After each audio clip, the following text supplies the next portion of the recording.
शाहबाद के अंदर आया हुआ हूँ। शाहबाद में कांग्रेस पार्टी, आम आदमी पार्टी के सभी साथियों के साथ जो समय बचा 37 दिन, इसको कैसे इस्तेमाल करना है, कैसे गांव-गांव के अंदर जाना है, कैसे लोगों को हाथ जोड़ने हैं, कैसे ये देश के संविधान को तोड़ने पे बीजेपी लगी हुई है, देश के लोकतंत्र को ख़त्म करने पे बीजेपी लगी हुई है, किसानों के ऊपर जो अत्याचार किए, बेटियों पर जो अत्याचार किए, उसको कैसे समझाना है। कल मैं देख रहा था बीजेपी के कैंडिडेट एक बोरी उठा के किसान हितैषी होने का नाटक रच रहे थे। जब इसी कुरुक्षेत्र में पीपली पे किसानों पे गोली की शुरुआत हुई, जो कुरुक्षेत्र से शुरुआत होकर पूरे देश के अंदर बीजेपी ने जुल्म किया, किसानों के ऊपर मुकदमे करे, 1.5 साल तक सर्दी, गर्मी, बरसात, तूफान के अंदर किसानों को बैठा के रखा। उस समय नवीन जी कहाँ थे? मैं उनसे पूछना चाहता हूँ। जो हवाई जहाज में रहने वाले, एक पानी का गिलास ना उठाने वाले, आज बोरी उठा के दिखा रहे हैं। वो भी मुझे पता चला कि थोड़ी सी कमर में उसमें शायद कोई कह रहा था कोई फिजियोथेरेपी वगैरह करा के, मुझे नहीं जानकारी। अभी कोई मुझे बता रहा था कि वो करते करते 2 बार गिर गए थे बोरी उठाते उठाते। उन्होंने शायद खुद भी ट्वीट किया है। तो चुनाव लंबा है अभी। गुप्ता जी खेत में पहुंच गए, उनको बोरी उठानी पड़ी। देखिए, मैंने बताया, मैं तो जमींदारों के गांव का बढ़िया हूँ भाई। मैंने तो बरोटे भी काटे हैं, गंडासा भी चलाया है, चाकी भी चलाई है, दूध भी काटा है। और कदे कदे मेरी माँ बिलोनी पे बिल आधा करते भाई, लासी बिलोले, दही बिलोले का तो मक्खन अलग अलग जगह, लासी अलग अलग जगह। 1 मई को आप नॉमिनेशन दायर कर रहे हैं, सुनीता केजरीवाल जी आ रहे हैं, भूपेंद्र सिंह हुड्डा जी आ रहे हैं, क्या?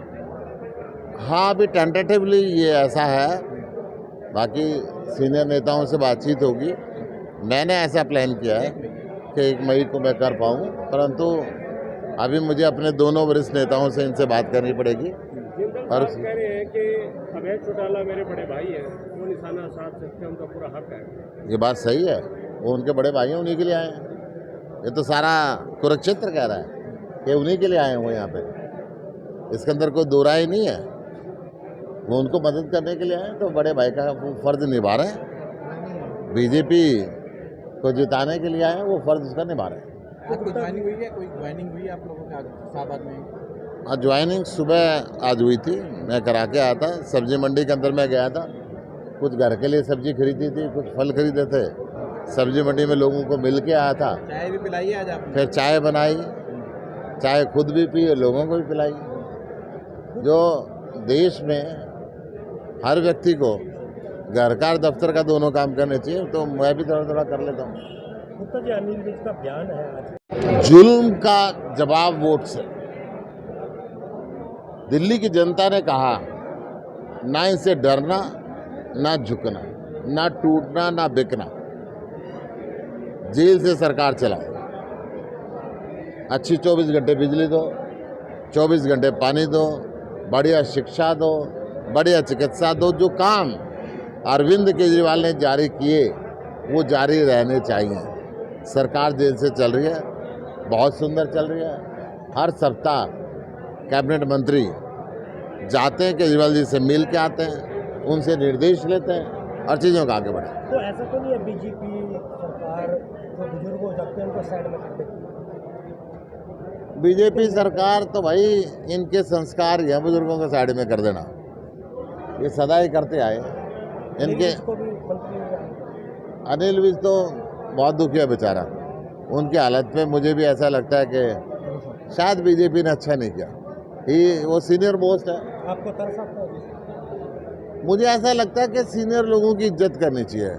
अगर घर के अंदर अपने घर को कि आप बुजुर्गों की इज्जत करना बंद कर दोगे तो कैसा घर का हाल होगा आप अंदाज़ा लगा सकते ये मनोहर लाल भी हटा दिया ना सीएम से। हैं। मैं तो ये कह रहा हूँ कि कोई भी हो, बुजुर्गों की घर में इज्जत होनी चाहिए और सरकार में भी होनी चाहिए। उनके तजुर्बे का लाभ उठाना चाहिए, उनसे चर्चा करनी चाहिए। वो तो कह रहे हैं हमारे से किसी ने पूछा ही नहीं।